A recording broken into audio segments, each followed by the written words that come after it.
Thanks for coming. We'll open up today's press conference with Andy Anders, 11 Warriors. Looking back on the film, I mean, the run game schemes, I think one thing that stands out is the athleticism of the offensive line and how it's being used, pulling guys, getting guys in space. What have you seen just in that sense from the offensive line and the ability to make big runs by blocking guys in space that way?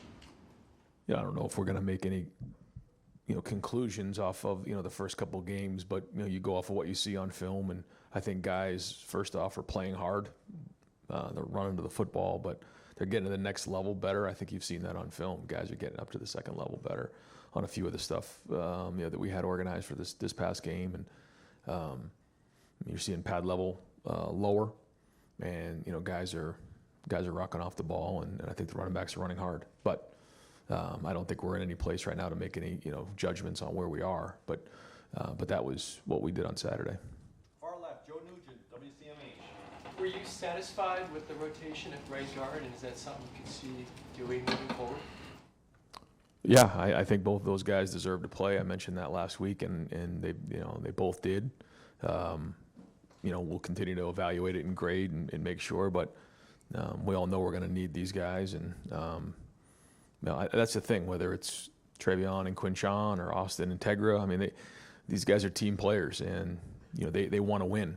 That's the number one thing here. It isn't about statistics or anything like that, and there'll be plenty of snaps to go around. We know that. So this week we got a new challenge ahead of us, conference game on the road.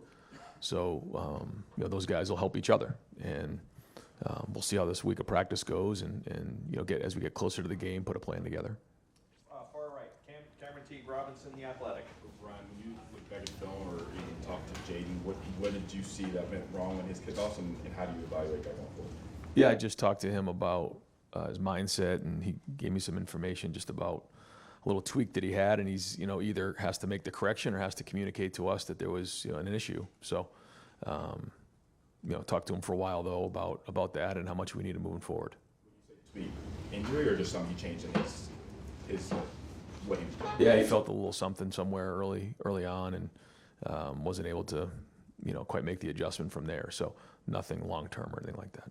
All right, Adam King, WBNS. Coach, getting ready to go on the road for the first time, how much does changing, going downtown before the home games help get you prepared, or does it at all to go on the road? How do you change your weekly thing as you get ready for conference play on the road? We try to keep it as close to our normal routine as possible.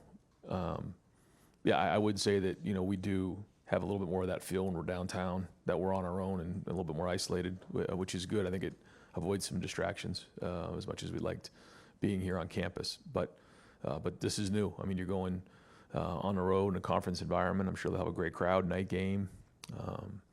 They're playing good football, so we've got to face our first challenge on the road, and that comes with a lot of different things. And like you said, new traveling and handling the crowd noise and all of the above. So good challenge for us. We're looking forward to it. Right next door, Dave Holmes, WSYX. Yeah, so Michigan State's had 3 close games. You guys obviously haven't had one. And I know the goal is not to play a close game. You'd rather win by 40 or 50. But how much does the experience of a close game matter, and how do you simulate that with your guys when you haven't experienced it in real time? I think when you have a young team, I think it's significant. I think our guys have played a lot of football and been around a lot of games, different styles of games. So, we should be able to adjust pretty quickly.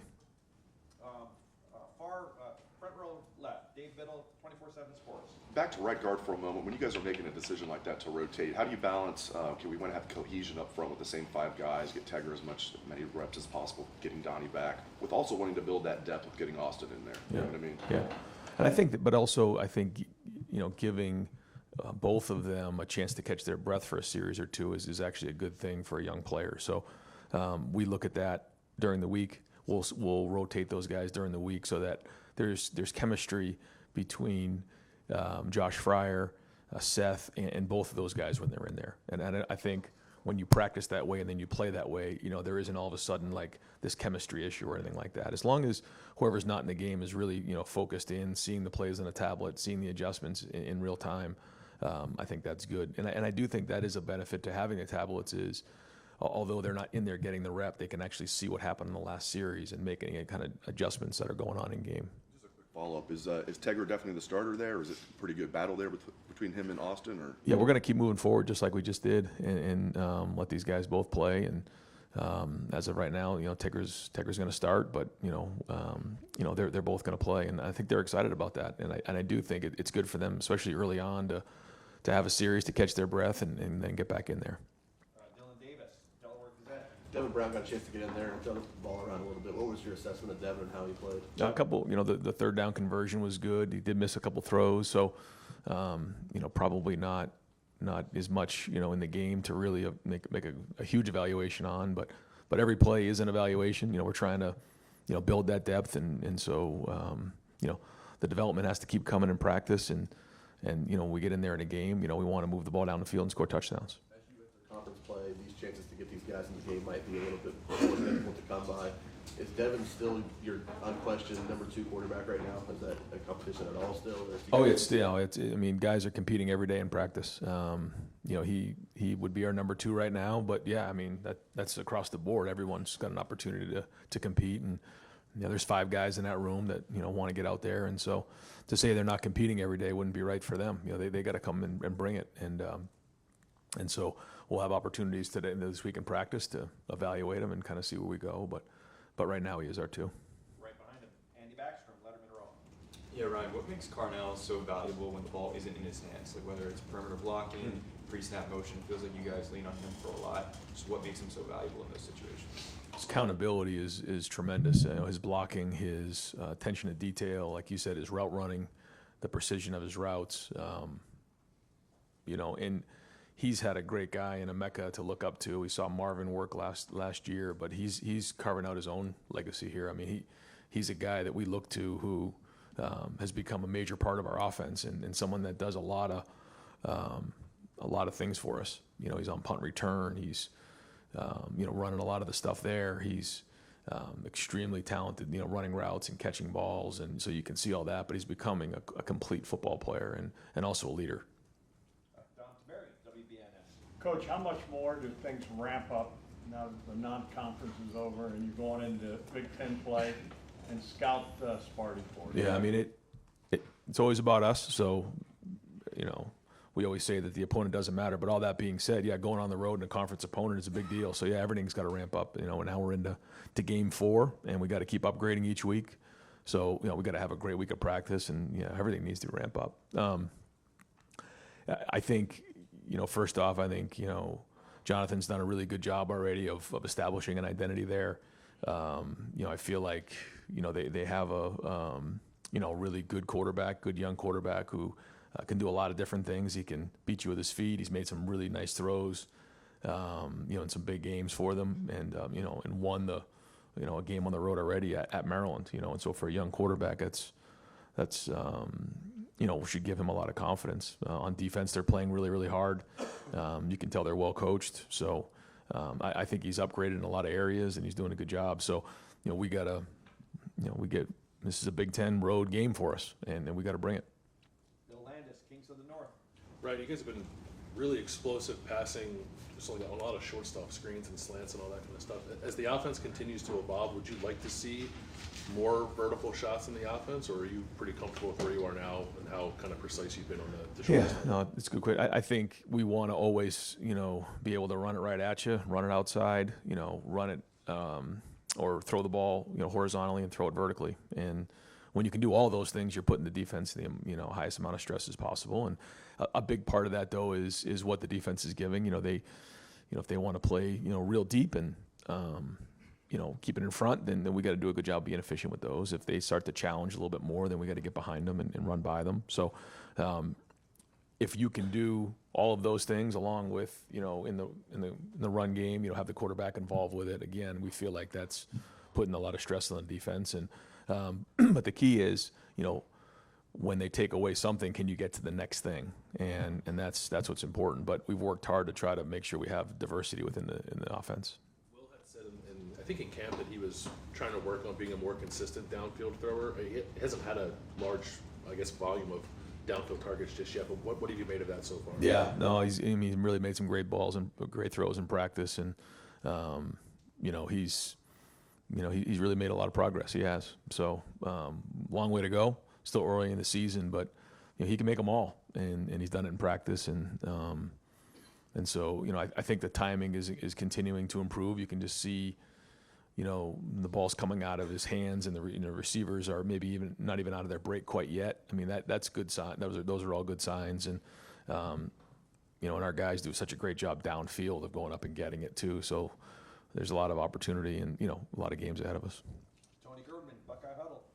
How much feedback do you get from Will during the week? I know you'll ask, what do you feel comfortable about, but in terms of who he wants to get involved, or what he's seeing from his teammates that maybe he's giving feedback on them, like can we get Carnell involved, stuff like that. I mean, we always want to make sure that we're getting everybody involved. Now, a big part of that is whatever it takes to go score a touchdown. I mean, that's the number one thing here. But we want to put stress on the defense. How do you do that? You spread the ball around. So that's something we just do naturally. But there's a lot of conversation on a daily basis during the day, conversation on the field, conversation after the field, text messages at night, those types of things. But most of the conversation is between he and Chip, and in those meetings. But I'm right there as well, and it's great because Chip brings such a different perspective to the table for us. But at the same time, there's certain things that we've seen over the years that we know show up in some some of these opponents that we're playing, and what's coming down the road in the Big Ten. And Will has his own experience of playing in the Big 12 and those games. So a lot of good conversation there, and I think it's all healthy. Has that picked up since the season started, or was that something that's been going on, since the spring, or like when did things really pick up in terms of the conversation? I don't know if there's any. I mean, it's always been good. I think as he's starting to learn the offense, he gets more and more comfortable. He's able to give more feedback on what he's seeing. And I think it's good to get in here and watch film on your own before the coaches even get to you. What are you seeing? And if he comes in with some different ideas that are in line with us, then we know we're getting the mindset correctly. We're teaching it the right way, and he's understanding it. So it's good to get some of his thoughts, on a Monday when he's watched the film fresh. Pat Murphy, 24/7 Sports. Right, we haven't talked a ton about tight ends, but you guys are obviously using a number of them. How, to the average person, it may not come across, but how impactful are they in terms of what you guys are doing offensively? Well, I think the tight end position here is critically important because it can put a lot of stress on a defense in different ways. The running and the blocking and the pass catching and all those different things can really create a mismatch for us. And when we're able to get in and out of personnel groupings, we feel like that also gives us a little something. So we're always talking about, how do you put stress on the defense? And this is another way for us to, to try to do that by changing up these personnel groupings. And having tight ends that can do multiple things allows us to do that. Stephen Means, Cleveland.com. Spring was interesting for you having to make some hires at times that you necessarily don't have to make hires. How well did you know Carlos Loughlin, if at all, before that situation arose where you had to go find a running back coach? The first time I met him was on a Zoom call during an interview, and we had interviewed, Chip and I, several candidates. I think he might have been 8 or 9 or 10 or somewhere along there, and he almost interviewed us. Like he had a presentation ready. He gave his drills. I mean, I think we said hello, and he ran it from the rest of the way, and it was like, this is our guy. I mean, he was tremendous, and then shared with us his story. Now, we had done a little background, but to hear the whole story of how he got into the game and his passion, and he knew everything about Chip. He knew everything about me. He had knew everything about Ohio State going into the interview. And it was just really, really impressive. And when it came to like the run game, identifying what the blocking schemes were like, how the running back runs. In these type of run schemes and what he's looking for, and then how does he drill it, and the mindset and mentality. But of all the things that I liked the most, it was his mindset and his mentality. See, there's a lot of guys that had offensive staff where you did have prior relationships with them before, obviously in different roles in your life, right? With him, it just seems like outside guy, you needed to go find a running backs coach, and as you're talking about, that guy just wowed you away. Having that guy who maybe doesn't necessarily think the way a lot of you guys do, how has he added to the room overall when you guys are sitting in those offensive meetings right now? I think some people ask, what are some of the things that you've learned? Every year you learn more as a head coach. And, I didn't know Jim Knowles when I hired him. I had never met him before. And the same thing with Carlos. And I think what you want to do is you want to go hire the best fit, but you got to hire the best person for the role in that time. And so you got to be thorough, and sometimes it takes more time to make sure you're bringing the right person for that spot. And we felt like Carlos was that guy. But I think anytime you come in with a buy-in, but also a different perspective, it's healthy for the room. Ask questions, challenge.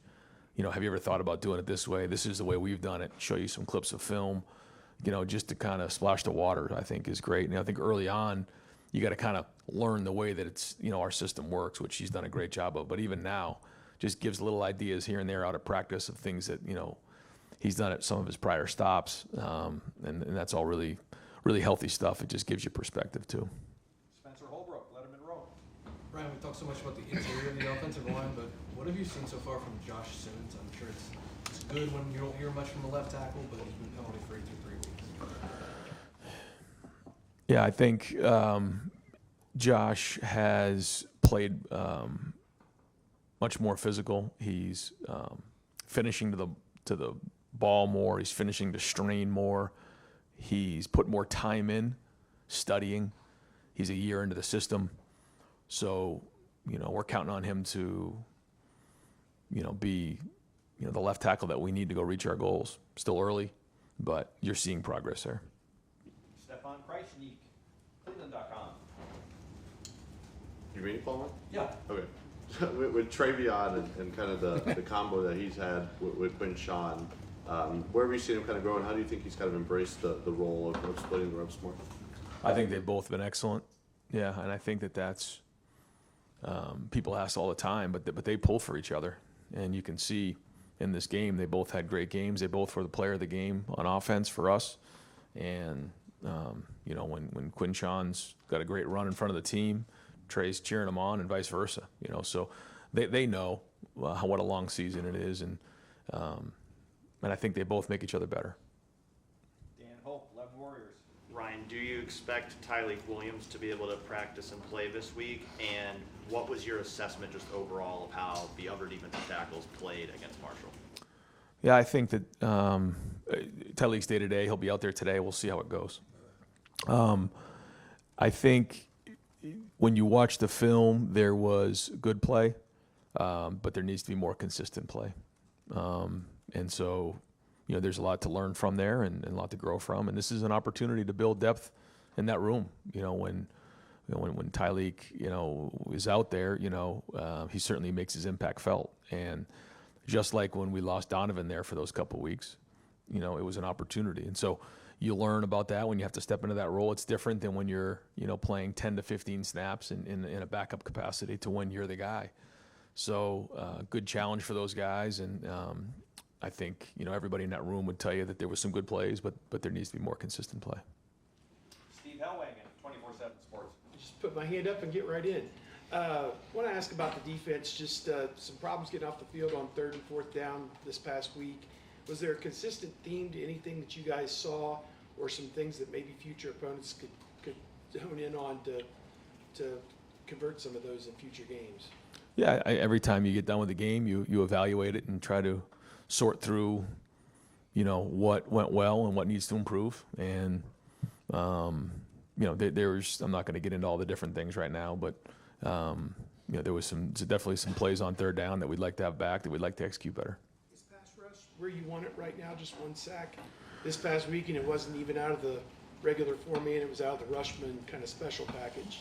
I think what's important for everybody to understand, and that includes, JT and Jack and our guys, is, if an offense decides that they're not going to give up any sacks, they can run the ball every play, throw RPO, or get a ball out of their hand quickly.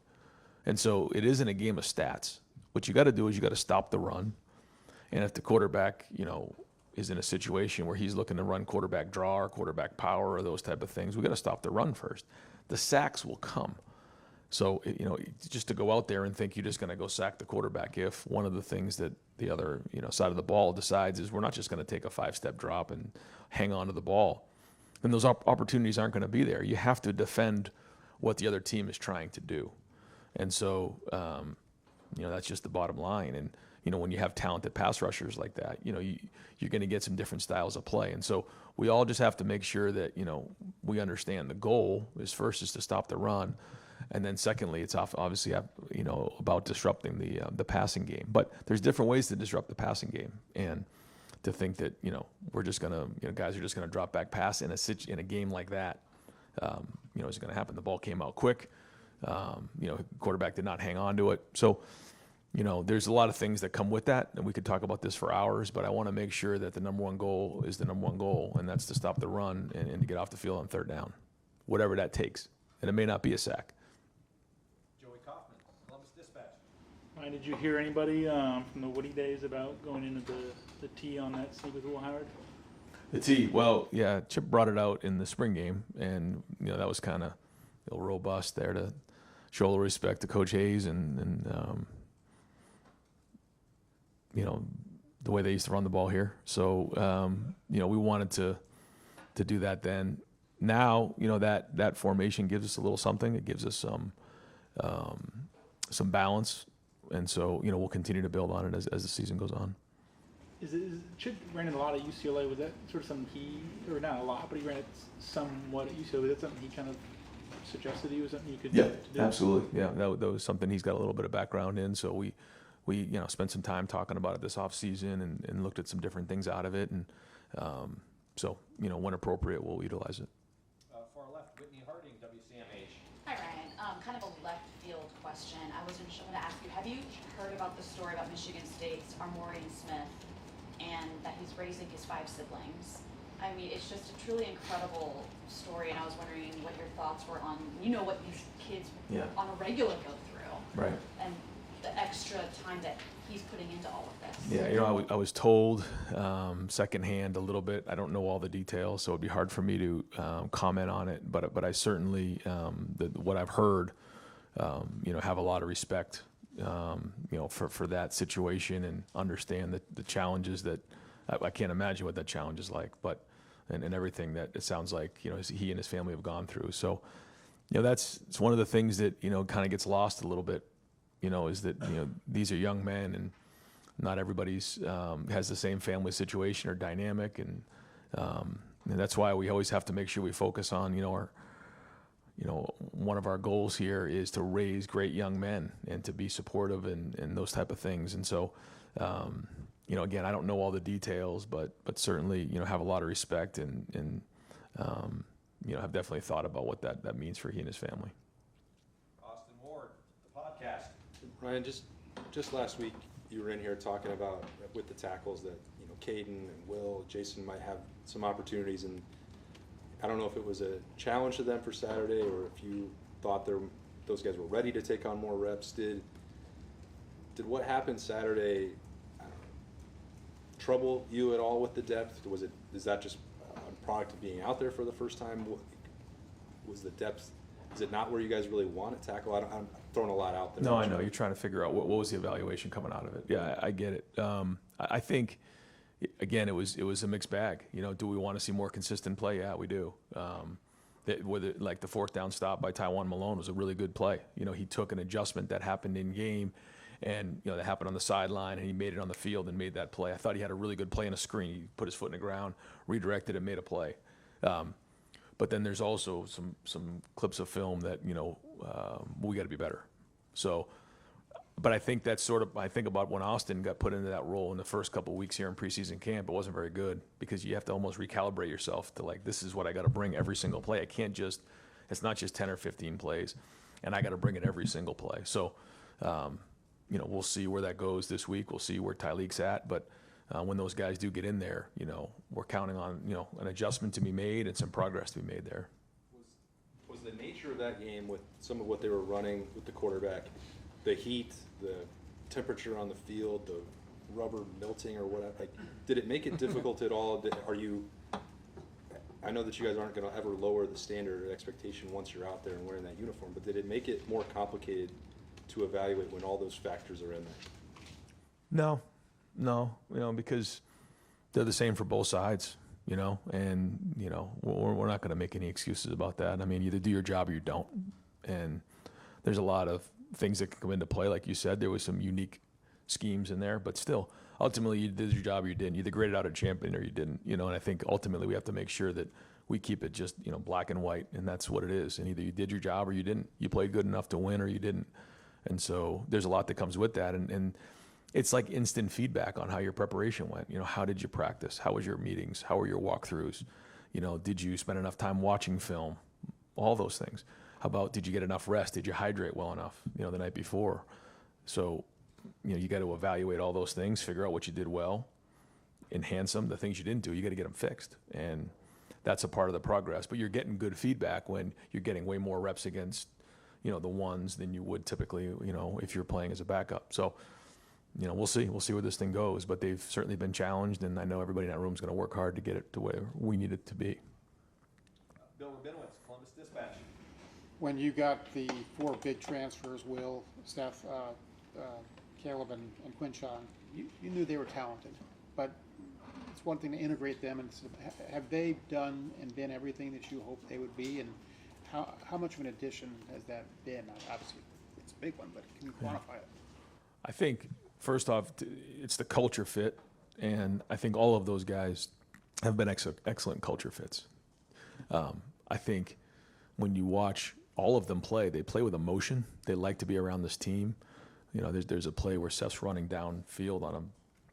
I don't know if it was a screen or one of the toss cracks, and he's downfield and he's barking at the sideline and he's just having fun. And Quinshawn, same thing, is that long run, and you just see him jump up. And Caleb's out there, he's got great energy. And Will, these guys, they just like being around this team. And to me, that's like the number one thing, because when you bring guys in, especially here who have put the multiple years in the program, it's a little bit of a different deal for your culture, and you got to make sure that you're sustaining a culture during these kind of unprecedented times. I think that's very important. On the field, again, you're seeing what you see. We see what we see in practice, but the challenges are bigger, and we'll kind of evaluate that, as we start getting more of these bigger games under our belt. And Chip coached against Jonathan Smith. You probably don't have any familiarity coaching against him, right? Just that first game, I think, when he was at Oregon State, that was the first one, but he had just started there, so. Oh, okay. Yeah. How much does it help to have Chip and to be able to bounce things off him, because he obviously knows him better? Yeah. Again, I think he's an excellent coach, and yeah, Chip knows, him as a coach. Doesn't necessarily mean everything they did at Oregon State is what they're doing now. I think they've kind of made some adjustments based on their personnel. But, yeah, they have some familiarity there. And final questions, Tim May, Letterman Row. Thanks, Jerry. Just 2 quickies. Number one, do you feel good where this running game is that you have going into the Big Ten meeting? Have you seen the consistency, et cetera? And I know everything's relative based on who you're playing, who you're blocking and stuff, but what's the indication that this running game is coming along like you envisioned? Yeah, I don't feel good about anything. That's just my mindset. Yeah, I don't. And that has to be everybody's mindset. You start to feel good about something, and complacency can sneak up on you fast. So nobody feels good about anything. I think we're building confidence in it, though. I think guys are starting to, okay, we can get after some people now, and they're starting to have a little bit of fun and say, like, I'm gonna line up against you and get after you. And I think, to me, in the way the running backs are running, and that you can feel that's palatable when you're out there. And so we got to keep building on that. Again, bigger challenges are ahead and all that, but that part has been encouraging, I would say. Yeah, and finishing downfield.